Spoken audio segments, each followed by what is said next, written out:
did you get into this, I mean, you are what? The first Indian woman unicorn and internet entrepreneur. So how did you get into this space? And like, I'm sure you always wanted to work and all of that, but how did this whole thing happen? So, the way I look at it is that when I was growing up, my father always told me that I could do anything. Anything Mhm. kind of thought a definition अलग था, because Okay. anything is always the scope of what you understand, right? You don't, Yeah. if I don't believe that there is, let's say, extraterrestrial life, then that doesn't come in my description of anything. Mm-hmm. When my father told me I could do anything, for me it was like, oh, my mom's a nutritionist and I want to be a nutritionist, and maybe I'll do something in that. And that's really where it started. And every time I would see somebody who's been successful, who's been able to carve out a new career for themselves, or been able to do stuff which I didn't think would be possible. My first thought process typically is that, we can also do it. I can also do it. So Mm-hmm. I've been good about not limiting myself, because Yeah. I kept expanding that definition of anything.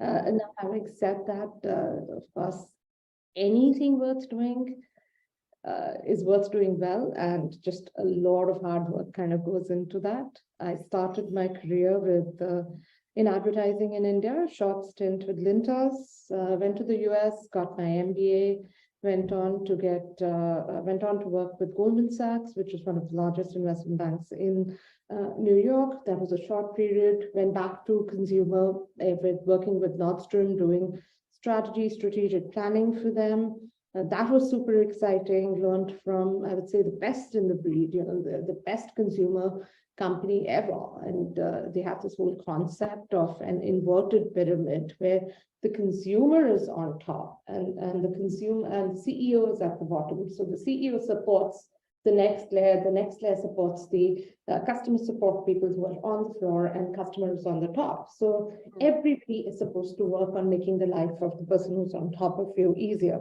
So it was actually a phenomenal learning experience, and got pregnant with my second boy, and had a very tough pregnancy. It was just bedridden for about 6 odd months, and had a friend, and we used to watch a lot of you're sitting in California and watching all of these pictures come out of Bollywood, the images and what is Kangana Ranaut wearing and what is this person wearing. So started blogging on that. And Okay. it was just completely random. Started writing on fashion, because that's what I was working on for the last 8-9 years. Started writing on that. Had a friend who was a very good writer, so she joined in as well, and started putting up images and started a blog called Fashion Clues. And Okay. that was, in a way, the genesis of where I am today, because we got our first paid client was Malayalam Manorama. They reached out to us and said they wanted to syndicate the content. So I'm on bed and I'm, in and out of hospitals, and I'm just churning out this content on my laptop. So I still have a very dear friend who's the paparazzi king, which is Viral Bayani. Mm-hmm. And I was just, he's the paparazzi king of Mumbai, and I was his first client. I was just talking to him last week, and he's like, "You're the first person we started working with." And we just kept churning out content. Then MSN started syndicating our content. We started getting paid for it, which in itself was amazing, because I don't necessarily have an entrepreneurial background per se. Growing up in the army, you go, you work, you do your career, पढ़ाई में अच्छे होते हो. It's a very classic world that I grew up in, and my husband at that time was, I want to say, he has always been an aspirational entrepreneur. He was always wanted to be an entrepreneur. मेरा ऐसा कोई शौक नहीं था. I just wanted to do really well in whatever I was doing, and that was really it.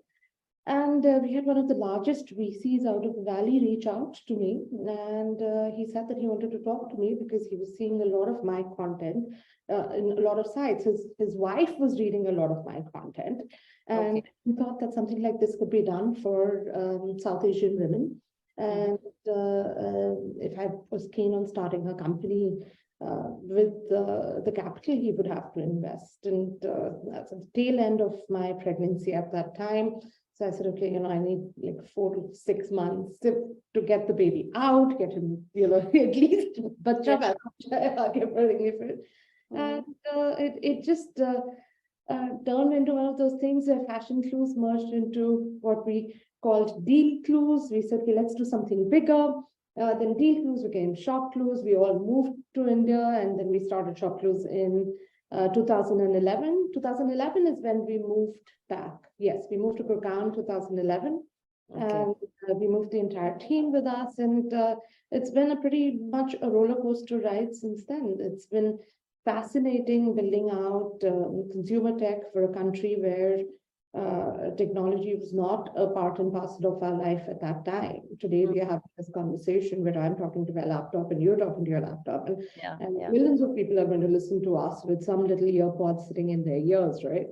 Yeah. We're talking about starting a business that relied on these technologies at a time when most people would switch off the data of their phone because it was really expensive. They leave it on, check, and then turn it off. And that's what it was doing. And it's been amazing building out a business for India. It is, we became a unicorn in 2016. For people who are not familiar with the unicorn term, it's a company that achieves $1 billion valuation. We were also the 5th unicorn in India and the first unicorn led by a woman. I have to say that at that point, when I just take a pause and think about what it meant, in all truth of the matter, I never thought that I would be a woman who would be the first to do anything in life. You're walking the footsteps of women who've walked in front of you, and you want to achieve it, but you're more or less, I think the thought process is that you want to be successful, and that's how you work hard, and that the actual success or the actual accolades that you get are actually an output, right? They're not an input. You don't go in thinking that I'm going to be the first person to do this and the first person to do that. It's just the hard work that you kind of put in that kind of gives it output there. That's true. That's true. It's been a crazy life. It's been a fun life. It's something that I have to say I've enjoyed the journey completely, and I have dumped everything out now.